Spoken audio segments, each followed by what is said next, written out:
Previous lecture में हम लोगों ने सर्वे का ओवरव्यू देख लिया था।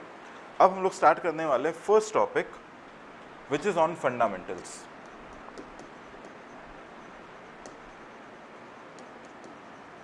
Which is on fundamentals. तो इसमें हम लोग देखेंगे कि सर्वेइंग का डेफिनेशन क्या है। ओके, सर्वे कितने तरीके के होते हैं, कौन से इंस्ट्रूमेंट को कौन से मेजर करने के लिए, कौन से डिस्टेंस या कौन सा एंगल को मेजर करने के लिए यूज़ किया जाता है। लास्ट लेक्चर में मैंने आपको बताया था कि सर्वे जो है बेसिकली चार चीज़ों को मेजर करने के लिए होता है। क्या है? हॉरिजॉन्टल एंगल है, horizontal distance, vertical angle and vertical distance. ये चार चीज़ों को मेजर करने में पूरा का पूरा सर्वे चलता है। ओके, अब इस लेक्चर में हम लोग बेसिक की बात करेंगे, बिल्कुल बेसिक्स रहेगा। ओके, इसी के अंदर हम लोग एक दो न्यूमेरिकल्स भी करेंगे, फंडामेंटल्स। ऑलराइट, तो इसमें सबसे पहले देखते हैं what is the definition of surveying. Okay, कि सर्वेइंग का डेफिनेशन क्या है, सर्वेइंग होता क्या है। ऑलराइट, तो सर्वेइंग का मतलब क्या है, हमें कुल मिला के मेजरमेंट्स करने हैं। मेजरमेंट कैसे, आपको बताया था चार मेजरमेंट हमें करने हैं। They are relative measurement.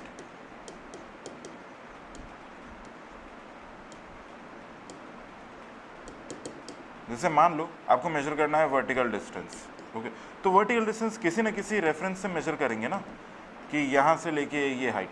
अगर मैं बोल रहा हूँ कि मेरी हाइट, माई हाइट, तो मैं ग्राउंड लेवल से लेके मेरी हाइट की बात कर रहा हूँ कि मेरा हाइट कितना है। ओके, तो ग्राउंड लेवल मेरे लिए क्या हो गया, रेफरेंस हो गया। यानी रिलेटिव मेजरमेंट्स हम लोग करते हैं, रिलेटिव, किसी न किसी के रिलेशन में। तो सर्वेइंग का डेफिनेशन लिखना है। Surveying may be defined as method of making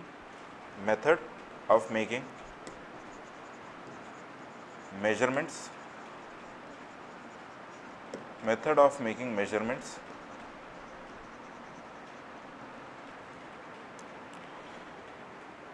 of the relative position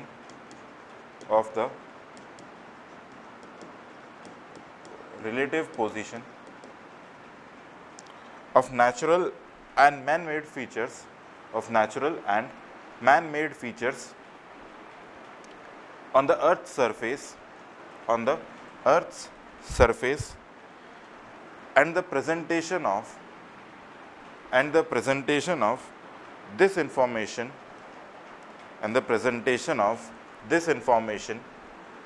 either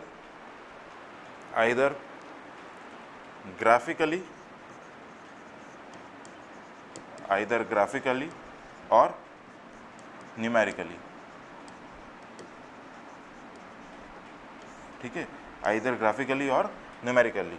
अब देखो न्यूमेरिकली में तो क्या हो रहा है कि आपने जो डिस्टेंस मेजर किया है, ओके, आपने वर्टिकल डिस्टेंस मेजर किया है, हॉरिजॉन्टल डिस्टेंस मेजर किया है, वर्टिकल एंगल, हॉरिजॉन्टल एंगल, कुछ भी मेजर किया है। ओके, तो उसको हम लोग डायरेक्टली न्यूमेरिकली यहाँ पे लिख देंगे कि वर्टिकल डिस्टेंस ये, हॉरिजॉन्टल डिस्टेंस ये तो हो गया numerical.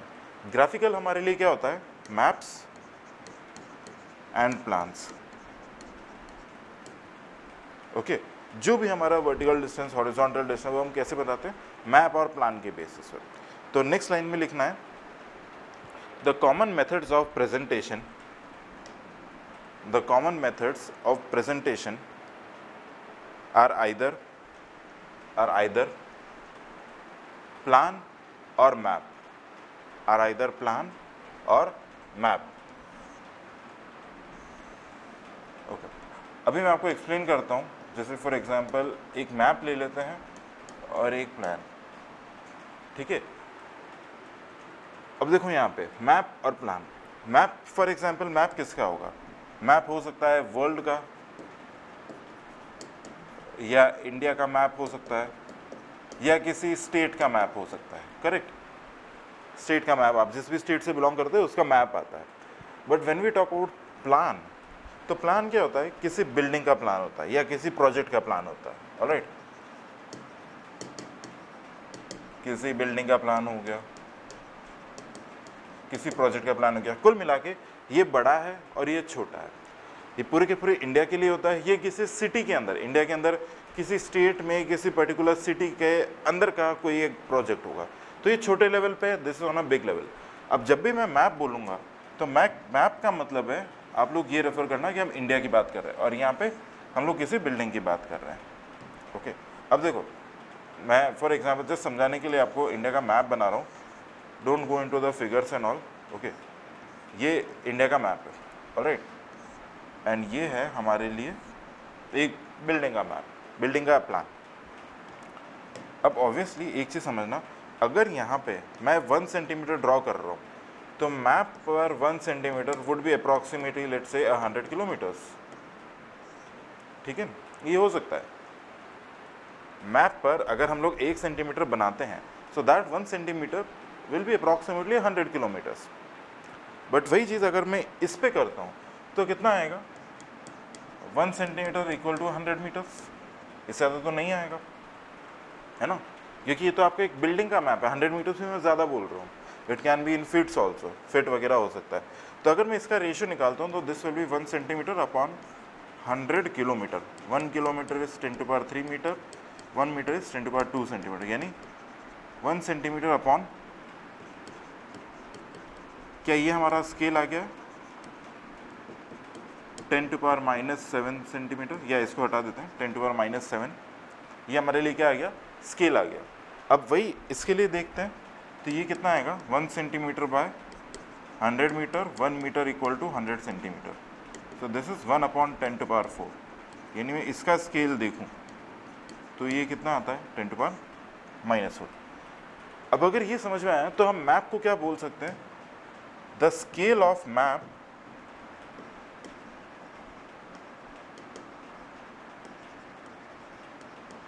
is small, okay, the scale of map is small, क्योंकि ये 10⁻⁻7 है ऑब्वियसली, तो इसका स्केल कैसा आ रहा है, small.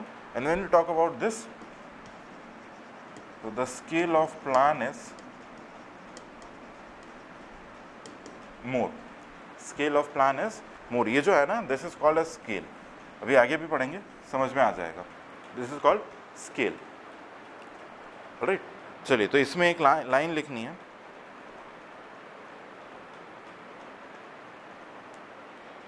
Plan is a large scale representation, plan is a large scale representation, whereas map is a small scale representation, whereas map is a small scale representation। आया समझ में, ओके। अब हम लोग नेक्स्ट आते हैं, types of surveying.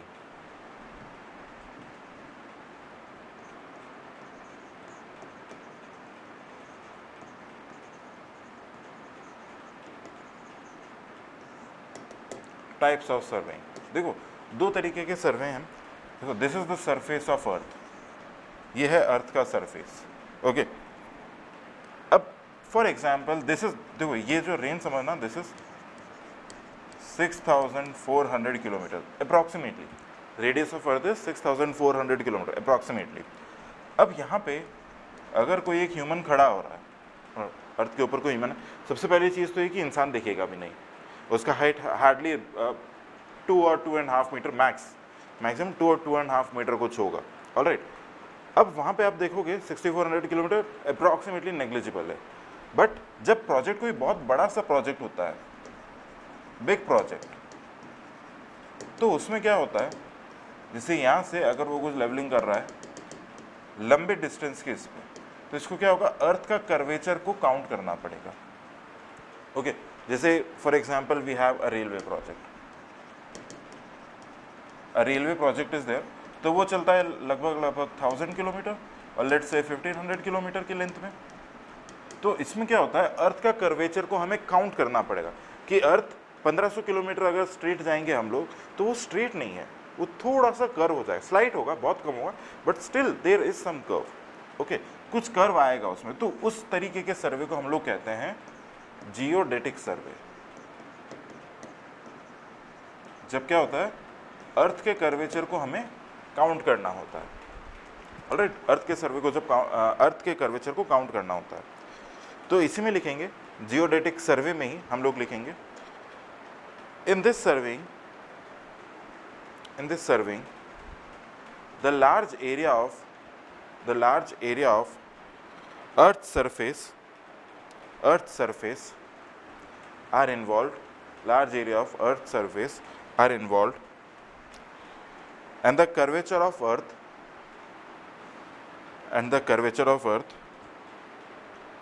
is taken into account, and the curvature of earth is taken into account.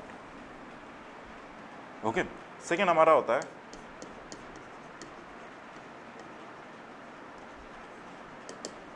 Plane surveying.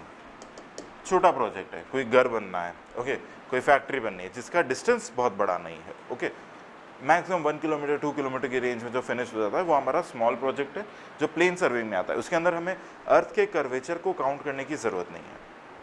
इसमें लिखना है in this surveying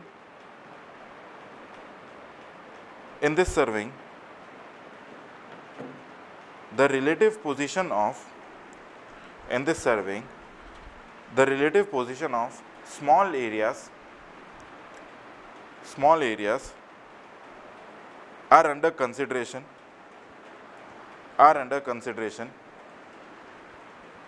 and it assumes that earth's surface is flat, and it assumes that earth's surface is flat. ये flat लेता है because distance ज़्यादा नहीं तो अर्थ का कर्वेचर नहीं आएगा. कहने का मतलब ये अगर आप यहाँ से लेके 500 मीटर तक स्ट्रेट देखोगे, ओके 500 मीटर तक हम लोग स्ट्रेट देखते हैं तो ऐसा होगा कि आपको अर्थ का कर्वेचर दिखाई नहीं देगा, आपको स्ट्रेट ही दिखाई देगा. तो उसे हम लोग क्या कहते हैं, plane survey. Okay after this will come to types of survey based on purpose. Types of survey based on purpose. तो सबसे पहला आता है topographical survey. Okay topographical survey, इसमें लिखना है it is a survey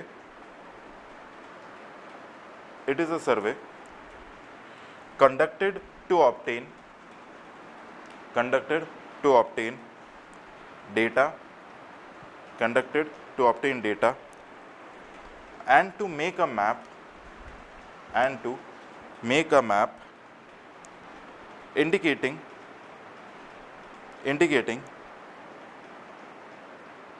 the inequalities of land surface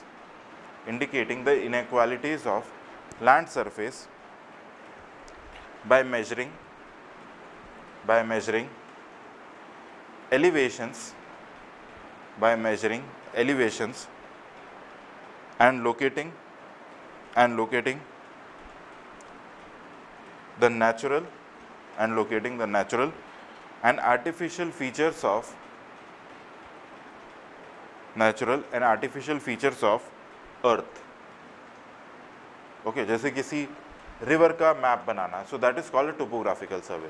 किसी mountain को हमें प्लॉट करना है तो that is a topographical survey. Alright, second आता है इंजीनियरिंग सर्वे.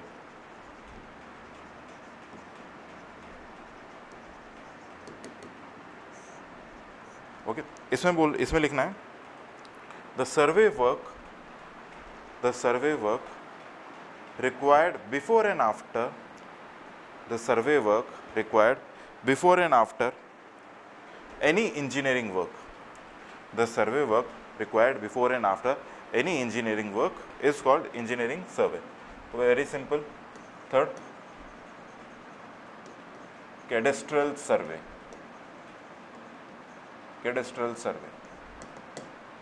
इसमें लिखना है These surveys are undertaken to produce plans of property boundary for legal purpose.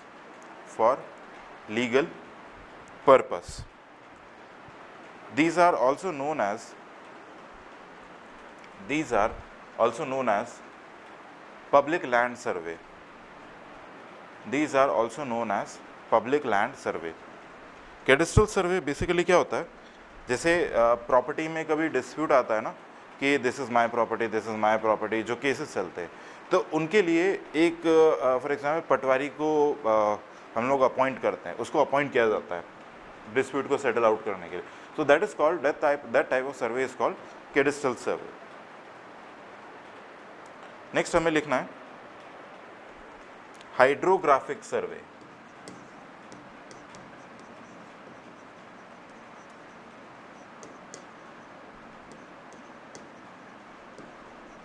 Hydrographic survey, okay. इसमें लिखना है these survey are conducted on or near water bodies, on or near water bodies.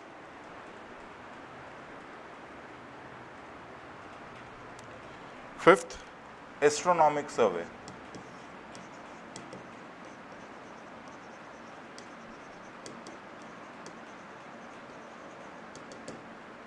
Astronomic survey, इसमें लिखना है these survey are conducted for the determination of latitude and longitude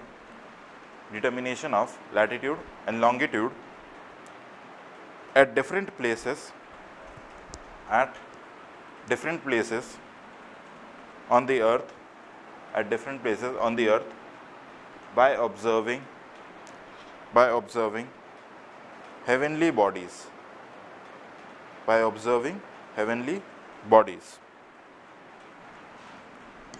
Sixth,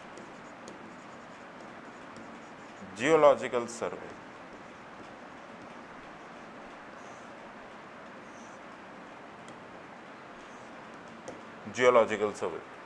इसमें लिखना है This survey is conducted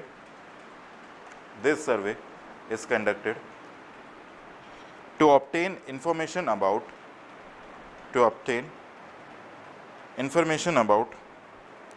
different strata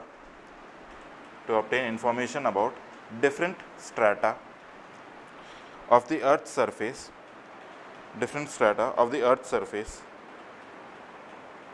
for the purpose of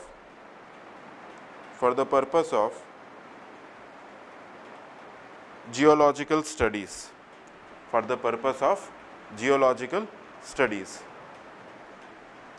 okay. अब इसमें आपको gate में कोई सा भी मैच द फॉलोइंग में कुछ आ सकता है. जैसे ये वाला एक बार आ चुका है, टोपोग्राफिकल सर्वे. ऑप्शंस दे रखे थे लैंड वगैरह किसके लिए होता है, तो सिंपल सा क्वेश्चन था. आपको इस तरीके का कुछ न्यूमेरिकल नहीं बनेगा, इसमें थ्योरेटिकल कुछ पूछ सकते हैं. अब नेक्स्ट हम लोग आते हैं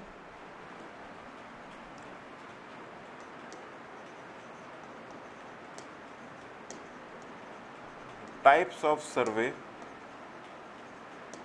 based on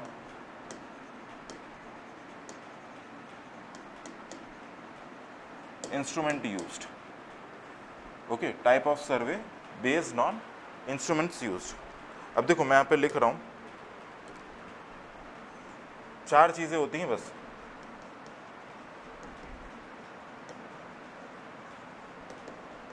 horizontal distance, horizontal angle,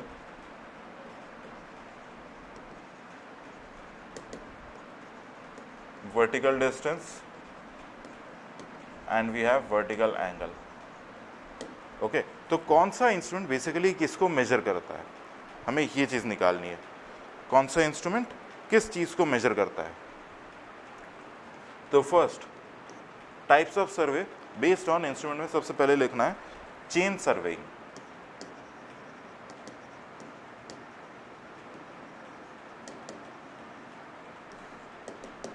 chain surveying, okay.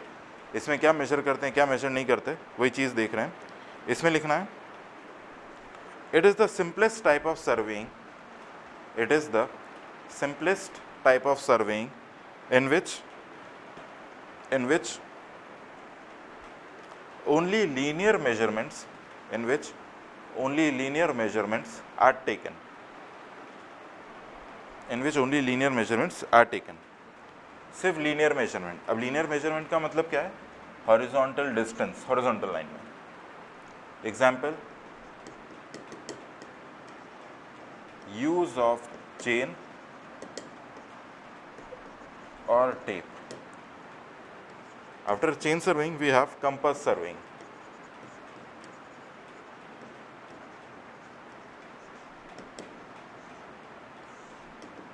Compass surveying, इसमें लिखना है the horizontal angles are measured, the horizontal angles are measured with the help of magnetic compass, with the help of magnetic compass. क्या बोल रहा है? we are measuring horizontal angle. horizontal angle कैसे? जैसे for example आपके phone के अंदर compass होता है, फ़ोन के अंदर आप देखोगे तो कंपास होता है. ऑलराइट, अब उस कंपास को ऐसे रखोगे तो वो क्या करेगा? नॉर्थ साउथ ईस्ट वेस्ट इस तरीके से कुछ दिखाएगा. ओके, तो ये क्या दिखा रहा है? हॉरिजॉन्टल एंगल दिखा रहा है कंपास. जैसे फॉर एग्जांपल एक स्टेशन सामने, एक स्टेशन इधर, तो इन दोनों के बीच का एंगल कितना है? Horizontal angle. उसके लिए we use compass. Third is levelling.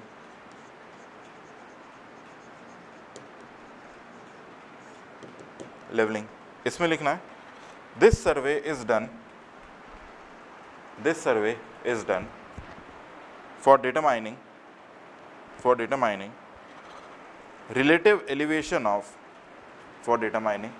relative elevation of various points on vertical plane.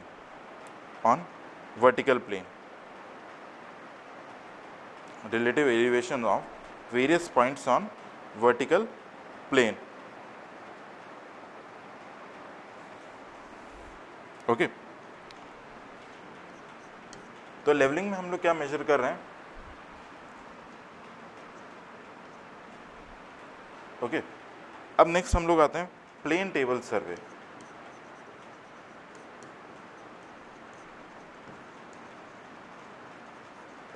Plane table survey, हालांकि गेट में इससे कोई क्वेश्चन नहीं आता है, बट स्टिल हम थोड़ा थोड़ा लिख लेंगे. जब पढ़ ही रहे हैं तो सारी चीज़ें पढ़ लेते हैं. ओके, प्लेन टेबल सर्वे, इसमें लिखना है in this survey a map is prepared. In this survey a map is prepared in the field. While viewing the terrain,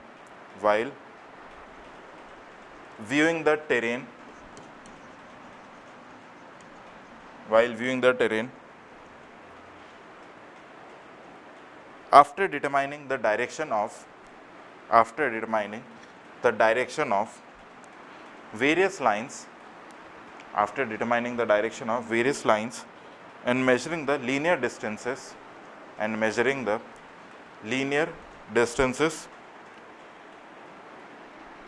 with a chain or a tape.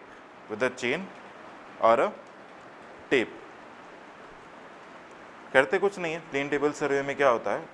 एक सिंपल सा room होता है, उसके अंदर क्या होता है? एक टेबल होता है, उस पर चार्ट रखते हैं. ऑलराइट, अब फील्ड पे देखते हैं, टेरेन पे देखते हैं कि कौन सा पॉइंट किस लोकेशन पे है, और उसके हिसाब से उसको यहाँ पे बनाते रहते हैं. तो that is called simply plane table surveying.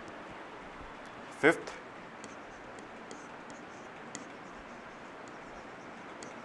Theodolite survey. ये बेसिकली लेवलिंग का ही पार्ट है, थियोडोलाइट सर्वे. इसमें लिखना है the horizontal and vertical angles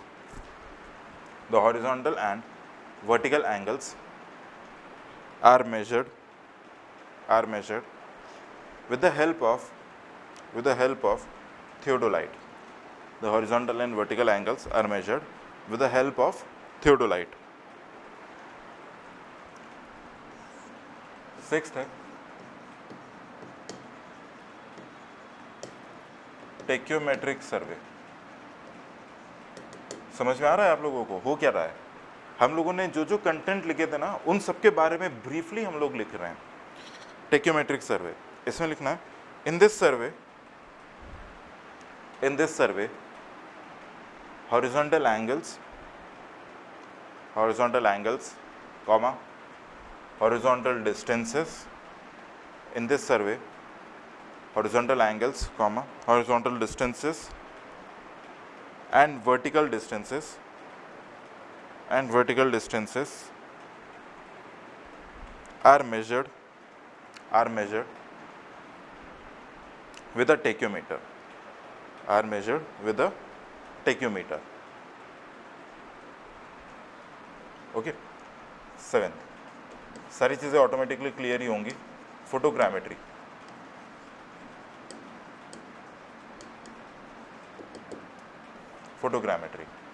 aerial survey करने के लिए, जैसे किसी लोकेशन पे अगर फ्लड आ गया है, ओके, अनफॉर्चुनेटली किसी लोकेशन पे अगर फ्लड आया है, तो हम लोग ये देखने की कोशिश करते हैं फ्रॉम हेलीकॉप्टर और एयरप्लेन कि कौन सी लोकेशन पे कितना वाटर फिल्ड है, कितनी डेप्थ तक फिल्ड है, ये सारी चीज़ें निकालने के लिए, ओके। तो फोटोग्रामेट्री, इसमें लिखना है this survey is generally used for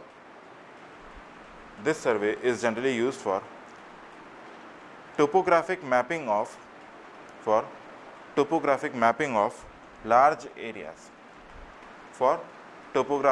of large areas, इसी में आगे लिखना है these are extremely useful for obtaining topographical details of areas which are difficult to access, जहाँ पे इंसान का पहुँचना थोड़ा मुश्किल है लैंड के थ्रू, तो हम लोग क्या करते हैं, एरियल सर्वे करते हैं, यानी प्लेन पे बैठ के नीचे कैमरा लगा देंगे और वहाँ से पिक्चर्स लेते रहेंगे, सर्वे करेंगे। तो ये हम लोग डिटेल में पढ़ने वाले हैं। तो आपको ब्रीफली पता पड़ गया है कि हमारे जो टॉपिक्स थे उसके अंदर कौन सी चीज़ क्या करती है, ऑलराइट, ब्रीफली। अब नेक्स्ट हम लोग चलते हैं principles of survey.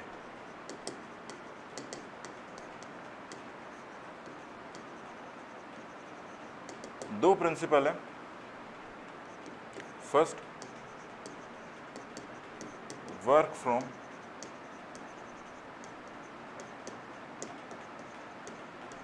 Whole to part, okay, work from whole to part.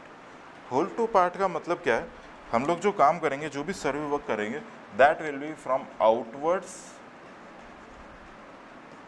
To inwards, बाहर से अंदर की तरफ, ओके, बाहर से अंदर की तरफ हम लोग जो काम करेंगे, that is called from whole to part. Actually जब भी सर्वे बाहर से अंदर की तरफ होता है तो उसके अंदर क्या होता है, एरर के चांसेस कम हो जाते हैं, जो एरर है that gets reduced. For example मैं आपको कंपैरिजन दिखाता हूँ, अभी समझ में आएगा। देखो, मान लो अगर मैं इनवर्ड अंदर से बाहर की तरफ कर रहा हूँ, इनसाइड टू आउटसाइड, ओके, तो क्या होगा, मान लो ये ऐसा कुछ भी, ऑलराइट। अब इसमें क्या हुआ, एरर ये हो गया, इस लेंथ को होना था 2 सेंटीमीटर, बन गया, बट ये बना 1.5 सेंटीमीटर, ये एरर आ गया। अगर इस लाइन में 0.5 सेंटीमीटर का एरर आया है तो क्या होगा, ये थोड़ा छोटा बनेगा तो क्या होगा, इसके अंदर भी एरर आ जाएगा, इस वाले में एरर आ जाएगा, साथ ही में इसमें भी एरर आ जाएगा, करेक्ट। तो आने वाले जितने भी फिगर्स है, जितना भी सिस्टम बनेगा, सब में एरर हो क्या होगा, अक्यूमुलेट होता जाएगा। This is from part to whole, अंदर से बाहर जब कर रहे हैं,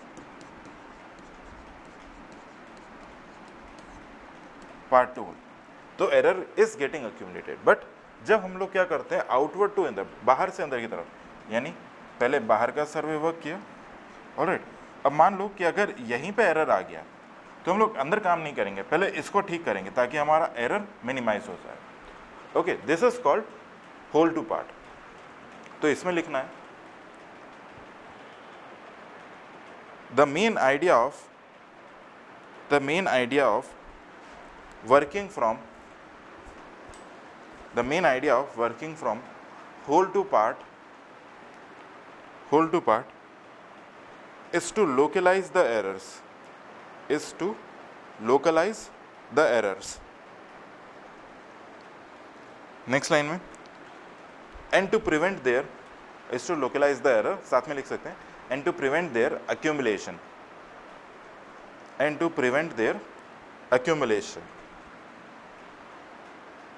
नेक्स्ट लाइन में the survey area is covered,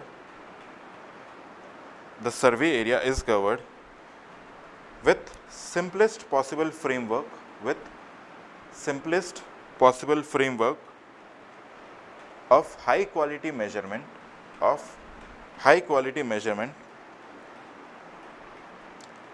next line में लिखना है if the rest of the survey work, if the rest of the survey work is carried out, if the rest of the survey work is carried out within this area,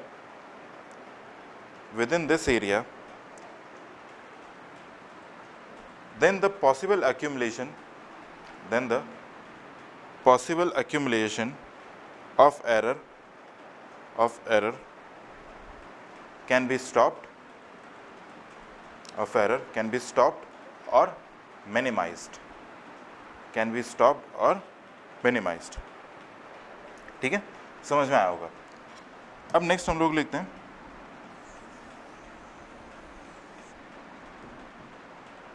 second, लिखना है locate a point with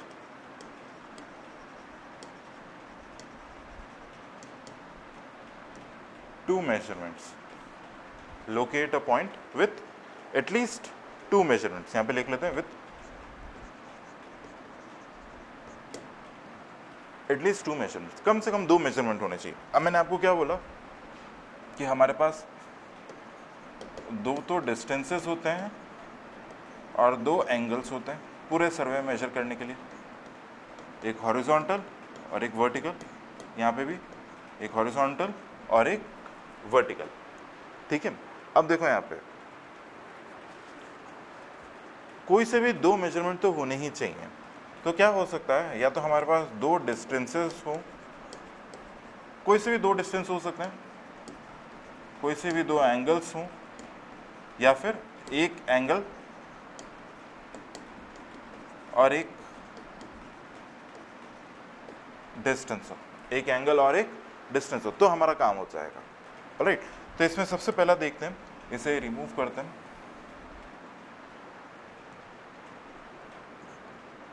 ए करके लिखते हैं। इसमें लिखना है, first point लिखना है by measuring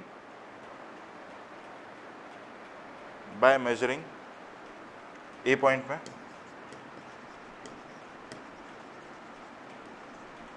bye measuring A C and B C, दो डिस्टेंस, कुल मिला के मुझे क्या करना है, एक पॉइंट सी है, ओके, उस पॉइंट को ढूंढना है कि वो पॉइंट कहाँ पे है।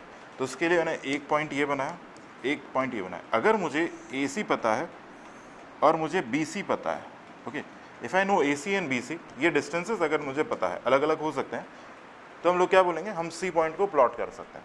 This is basically your linear measurement, this is what, linear measurement या चेन सर्वे जिसे हम कहते हैं, ओके।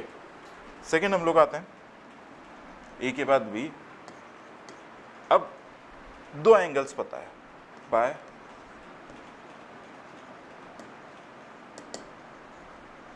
मेजरिंग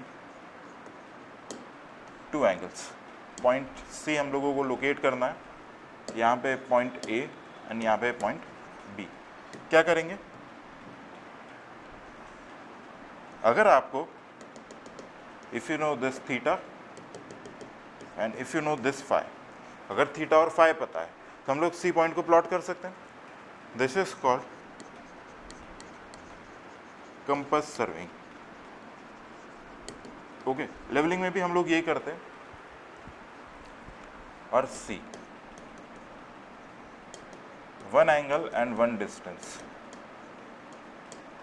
देखो लोकेशन ऑफ अ पॉइंट है, किसी एक पॉइंट को ही हमको ढूंढना है, ओके। अब मान लो कि मुझे BC पता है, ओके, और ये वाला एंगल पता है, या ऐसा बोल सकते हैं कि आई नो AB, ये लेंथ मुझे पता है, और लेट्स से ये थीटा पता है, कुछ भी लिख सकते हैं, and this theta is known, यहाँ पे लिखते हैं, ओके। theta is known.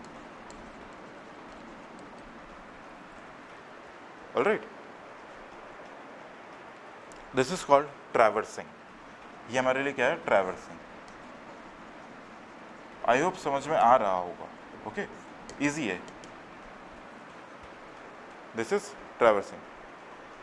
अब हम लोग आते हैं आफ्टर दिस. ये सारा बेसिक पार्ट हो गया. अब थोड़ा सा इंपॉर्टेंट पार्ट है. अब इंपॉर्टेंट पार्ट में क्या आएगा आपके पास में? स्केल.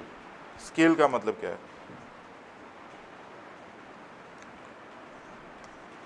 यहां से आपका थोड़ा सा न्यूमेरिकल पार्ट शुरू हो जाएगा. Okay, scale. इसमें लिखना है a scale is the ratio of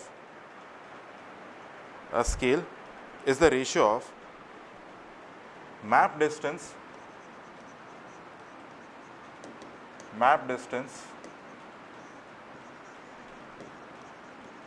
to ground distance. Okay. A scale is a ratio of map distance to ground distance. अब ऐसा लिखते हैं कि अगर मैप पे जो हमने बात करी थी कि 1 सेंटीमीटर कॉरेस्पॉन्ड्स टू लेट्स से 100 किलोमीटर्स. ओके, ऑन प्लान अगर हम बात करते हैं तो 1 सेंटीमीटर कॉरेस्पॉन्ड्स टू लेट्स से 100 मीटर्स. जब भी आपको ये दे रखा हो ना, this is called a scale. Okay, और अगर मैं इसको इस तरीके से कुछ लिख दूं, 1 सेंटीमीटर 100 किलोमीटर, यानी ये सेंटीमीटर, यानी इसको I can write as 1/10⁷. This is called representative factor. RF is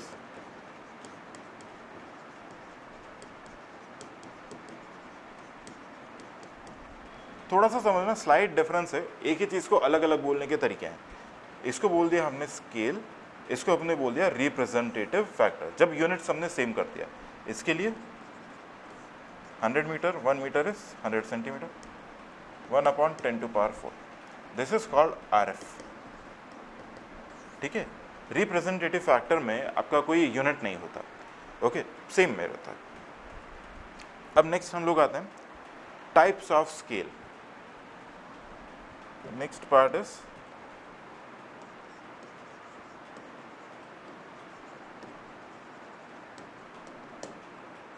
types of scale. First,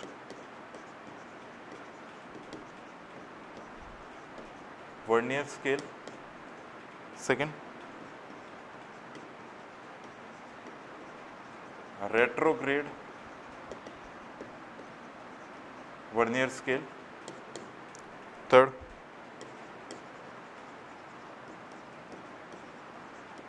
shrunk scale. Fourth, plane scale. And fifth,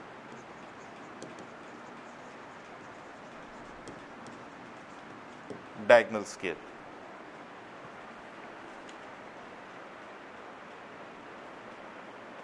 Fifth is diagonal scale. Okay, देखो ये सारे के सारे हमारे स्केल्स. इसमें से जिसपे जो हमें सबसे ज़्यादा फोकस करना है that is shrunk scale. Okay, shrunk scale हमको सबसे ज़्यादा फोकस करना है, बिकॉज श्रंक स्केल से आपको लीनियर मेजरमेंट के अंदर क्लब करके क्वेश्चन आएगा. तो इसको आपको बहुत अच्छे से समझना है. श्रंक स्केल हम vernier scale, retrograde vernier, plain scale, diagonal scale नहीं पढ़ रहे हैं, बिकॉज गेट के पॉइंट ऑफ व्यू से कोई काम का नहीं है. बट जब आप सेमेस्टर की तैयारी करते हो तो उसमें काम का आता है. नेक्स्ट हेडिंग डालना है, नेक्स्ट पेज पर लेते हैं. Next heading is shrunk scale. इसको बहुत अच्छे से समझना है. ओके, मैं एक बार समझा देता हूँ आपको होता क्या है. मान लो कोई एक ड्राइंग बनी हुई है. इंजीनियरिंग ड्राइंग में जो आप बनाते थे, ये ड्राइंग बनी हुई है. अब इसमें क्या हो रहा है, मान लो ये कुछ बना हुआ है. ओके, ये आज की डेट में 2020 में ओके ये मेजर कर रहा है 20 centimetre bye 30 centimetre. Okay, 20 centimetre bye 30 centimetre, और ये लाइन मेजर कर रही है 9.6 सेंटीमीटर. ओके, और ये बना हुआ है on a scale of 1 centimetre is to 20 metre. मान लो इस स्केल पर कुछ ये बना हुआ है. अभी हमें जो मिल रहा है, बट इसमें ट्विस्ट ये कि this drawing was made like 40 years back, 1980 में। This drawing was made in 1980 originally. Okay, तो वहाँ पे ये तो सेम रहेगा। ओके, बट क्या हुआ होगा 1980 में जब ये ड्राइंग बनाई होगी तो आफ्टर 40 years ड्राइंग क्या होती है, श्रंक हो जाती है over long period of time.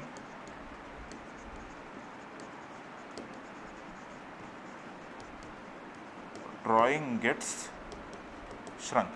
तो आपको ये जो 2020 का डेटा दिख रहा है ना, ये सारा कैसा है,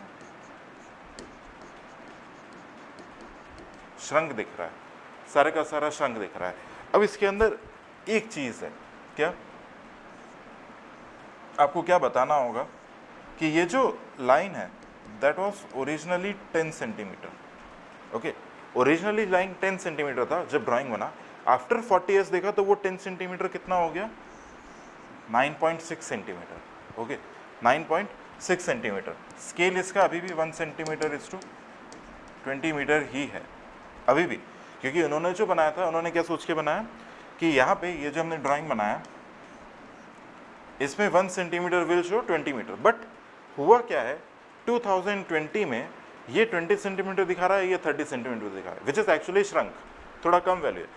तो हम जब एक्चुअल मेजर करेंगे तो एक्चुअल कितना आएगा 20 प्लस समथिंग, और यहाँ पे 30 सेंटीमीटर प्लस समथिंग, थोड़ा सा कुछ बड़ा आएगा, तभी तो ये श्रंक होके यहाँ तक आएगा।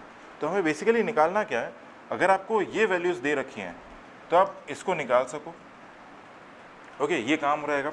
या फिर आप किसी तरीके से इस स्केल को चेंज कर लो। ऑलराइट, तो अब देखो, क्योंकि हम आज की बात कर रहे हैं, प्रेजेंटली आपको ये पता है। ओके, प्रेजेंटली ये पता है, और ये पता है कि जो इनिशियल लाइन 10 सेंटीमीटर का ड्रॉ कर रखा था, okay, that now measures after 40 years 9.6 centimetre वो मेजर कर रहा है। तो यहाँ पे हम लोग क्या निकाल सकते हैं, देखो यहाँ पे एक काम करते हैं, मैं आपको इसी में समझाता हूँ। ये आपने लिख लिया, over a long period of time, over a long period of time drawing gets shrunk. Okay, 2020 हमारा कैसा है, श्रंक ड्राइंग मिल रहा है हमें। अब हम लोग क्या करेंगे, मैं इसको यहीं पर ही इरेज कर रहा हूँ। देखो, हम लोग यहाँ पे निकालेंगे shrinkage factor.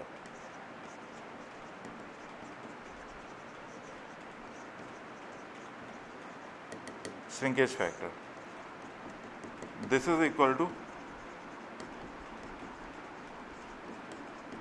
Shrunk length upon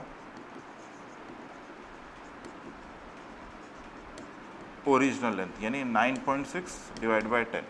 तो श्रिंकेज फैक्टर कितना आ गया, 0.96। ओके, आपको सिर्फ ये चीज़ ध्यान रखनी है कि श्रिंकेज फैक्टर कितना है, shrunk length upon original length. अब मुझे अगर श्रिंकेज फैक्टर पता है तो क्या मैं ये निकाल सकता हूँ, this is my original length, ये हमारा श्रंक लेंथ हो गया है।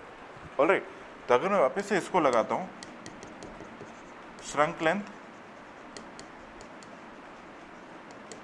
अपॉन ओरिजिनल लेंथ, तो श्रंक लेंथ कितना है 20 अपॉन ओरिजिनल लेंथ मुझे निकालना है। तो इसको कितना लिख सकते हैं, 0.96 इक्वल टू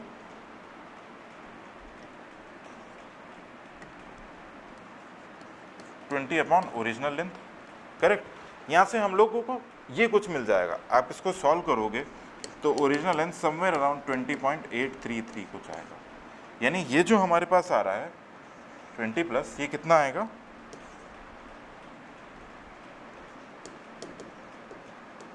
20.833। सॉल्व कर लेंगे तो ये वैल्यू कुछ आएगी। समझ में आया? अगर लेंथ हमारा ओरिजिनली 20.833 था तो 40 साल बाद में ये लेंथ कितना हो गया, 20 सेंटीमीटर। किया क्या है, सिर्फ इसको यूज़ किया है, सिर्फ इसको आपको यूज़ करना है और आपके गेट के सारे क्वेश्चन होंगे। ओके, जो भी इससे रिलेवेंट है, जो भी इससे रिलेटेड है, आपको कुछ भी ऐसे याद करने की ज़रूरत नहीं है, रटने की ज़रूरत नहीं है। ठीक है, अब इसी तरीके से अगर मैं निकालना चाहता हूँ कि इस जगह पे क्या आएगा, ओके, इस जगह पे क्या आएगा,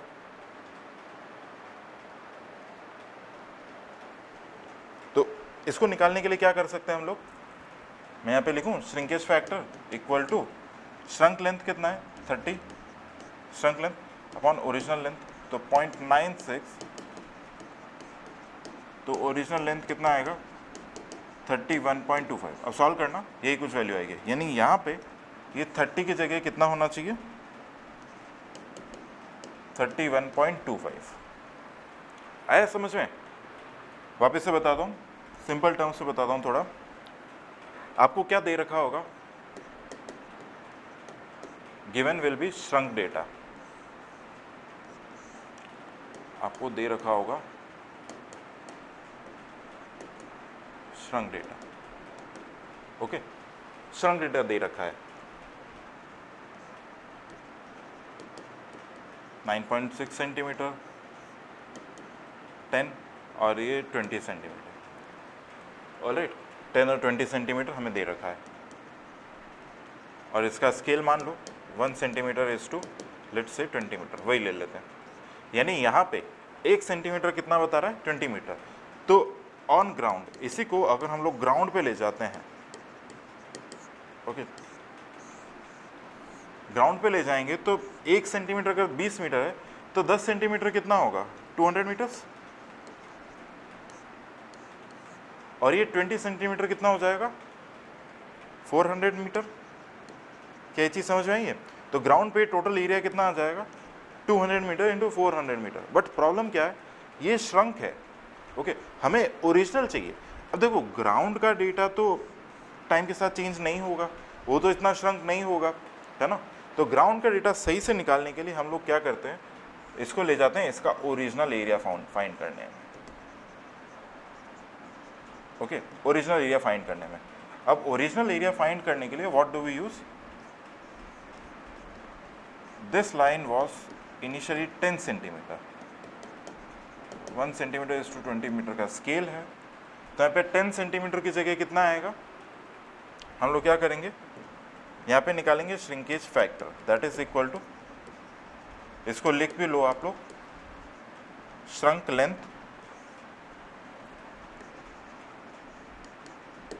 अपॉन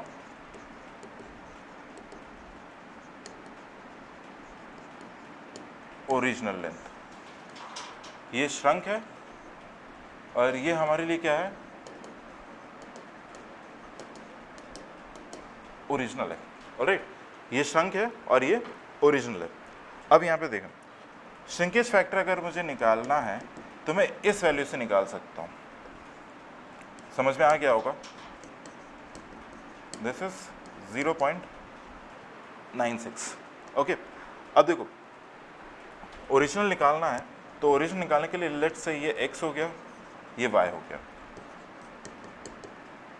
10/x, तो x कितना आ जाएगा 10/0.96, क्योंकि इसको सॉल्व करोगे तो आपको मिलेगा 10.41, यानी ये जो x आएगा ये कितना आ जाएगा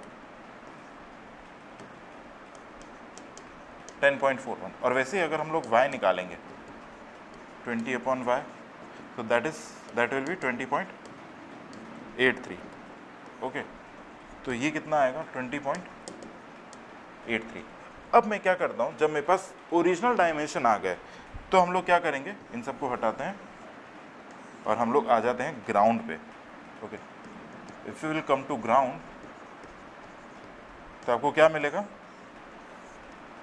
1 सेंटीमीटर वॉज 20 मीटर, तो 10.41 सेंटीमीटर कितना आएगा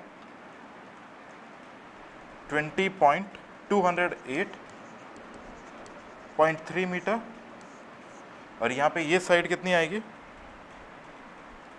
416.6 मीटर। अब अगर आपको एरिया निकालना है ना, तो एरिया कैसे निकालेंगे, दिस इनटू दिस, तो वो हमारा एरिया ओरिजिनल एरिया आएगा, ना कि ये, okay. This is shrunk area on map, but actually क्या होगा, फील्ड पे तो श्रंक होगा नहीं, फील्ड पे हमें एक्चुअल निकालना पड़ेगा, तो एक्चुअल के लिए हम ये प्रोसेस लगाएंगे। आया समझ में?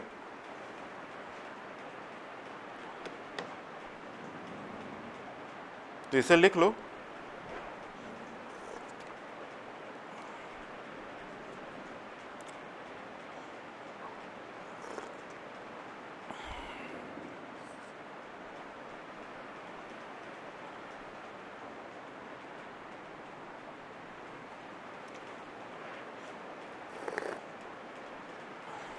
Okay alright. अब नेक्स्ट हम लोग चलते हैं श्रिंकेज फैक्टर में आगे एक दो चीज़ें और लिख लेते हैं। देखो ये तो श्रिंकेज फैक्टर है, इसको हम लोग क्या लिख सकते हैं, shrink length upon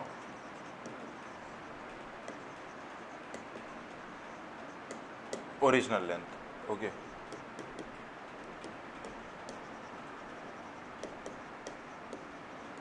shrunk area upon original area. बस यहाँ पे थोड़ा सा एक चेंज आ जाएगा, that change is square. Okay ये स्लाइट चेंज है। Shrinkage factor this is equal to shrunk volume upon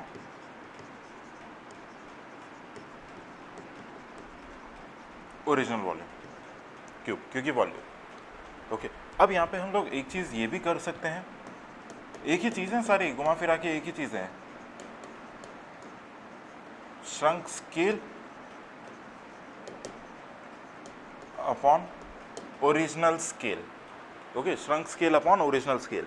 अब देखो मैं यहाँ पे क्या चीज़ कर रहा हूँ, इस जगह पे my shrunk scale was 1 centimetre is to 20 metre. इसको नेक्स्ट लिख लेते हैं,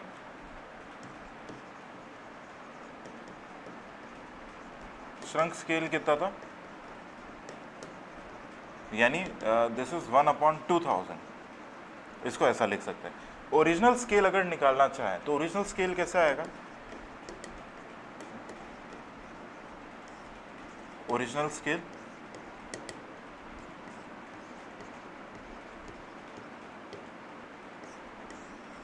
आप लोग इसको सॉल्व करोगे तो ये वैल्यू आ जाएगी। ठीक है, इसका मतलब ओरिजिनल स्केल इतना था 1/2083 पॉइंट, तो इसके थ्रू भी आप लोग एरिया निकाल सकते हैं। ओके घुमा फिरा के तरीके हैं। अभी आपको ये चीज़ ध्यान रखना है, हम लोग इस लेक्चर में तो नहीं, बट हाँ नेक्स्ट लेक्चर में हम लोग एक न्यूमेरिकल करेंगे। ठीक है, तो उससे आपको काफ़ी आइडिया लग जाएगा कि श्रंक स्केल से किस तरीके का क्वेश्चन आ सकता है। अब नेक्स्ट हमें कुछ कुछ स्लाइड पॉइंट्स, थोड़े थोड़े से पॉइंट्स और लिखने हैं। आफ्टर दिस नोट करके लिखना है, एक श्रंक स्केल में ही नोट करके लिखना है, shrunk scale is required, shrunk scale is required to be made due to shrinkage of drawing, यानी over a period of time drawing shrink करती है। अब कुछ important point after this shrinkage scale. Next है accuracy, बस लिख लो ताकि आपको थोड़ा सा ध्यान रह जाए। एक्यूरेसी इसमें लिखना है, it is the degree of perfection required, it is the degree of perfection required, then mistakes। समझ में आ जाएगा, ये फंडामेंटल्स के बहुत बेसिक्स हैं। इसमें लिखना है, these are caused by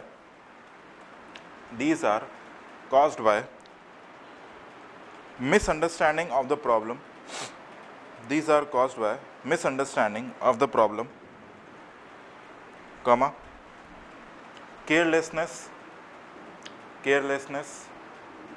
or poor judgment, and these can only be corrected, if discovered। अगर पता चल गया तभी एरर को करेक्ट कर पाएंगे, नहीं तो नहीं करेक्ट कर पाएंगे। थर्ड एरर, इसमें लिखना है, it is due to physical condition, it is due to physical condition of the instruments. It is due to physical condition of the instrument, like temperature. अब देखो होता क्या है, mistakes are due to humans. आपको reading देखना ही नहीं आया, ओके, आप सर्वे वर्क कर रहे हो, आपको रीडिंग देखना सही नहीं आ रहा है, तो सब गलत हो जाएगा. एरर्स का मतलब इंस्ट्रूमेंट, आपने इंस्ट्रूमेंट यूज़ किया और वो फिजिकल टेम्परेचर या कंडीशंस के साथ में करेक्ट रिजल्ट नहीं दे रहा है. ओके, इंस्ट्रूमेंट में कुछ प्रॉब्लम है जो हम लोगों को नहीं पता है, तो क्या होता है, कुछ ना कुछ प्रॉब्लम निकल के आती है. इसको बहुत डेप्थ में नहीं देखना है, बस आपको ब्रीफली पता होनी चाहिए ये चीज़ है. अब नेक्स्ट एक थोड़ा सा और लिख लेते हैं, यूनिट्स ऑफ मेजरमेंट. डेटा है, यूजफुल रहेगा आगे के लिए. 1 feet 0.3048 metres, 1 yard is equal to 3 feet, 1 square mile that is equal to 2590 square kilometers.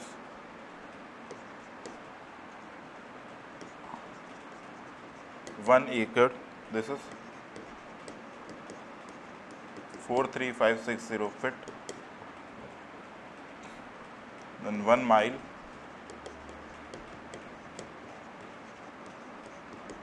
5280 feet.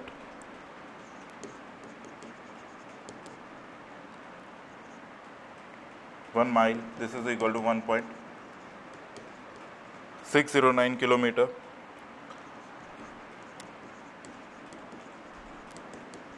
1 square mile, this is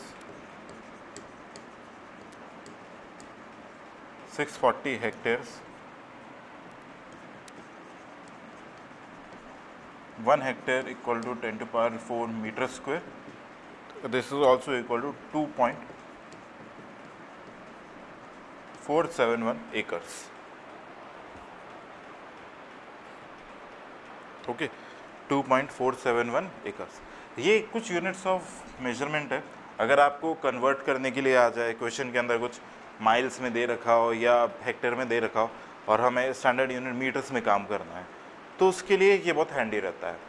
तो आपको ध्यान रह जाएगा, ज़्यादा प्रॉब्लम नहीं आएगी. वैसे गेट के अंदर मैक्सिमम जो क्वेश्चन आते हैं वो किलोमीटर और मीटर में ही आते हैं, बट इन केस अगर आ जाए तो आपको पता होना चाहिए.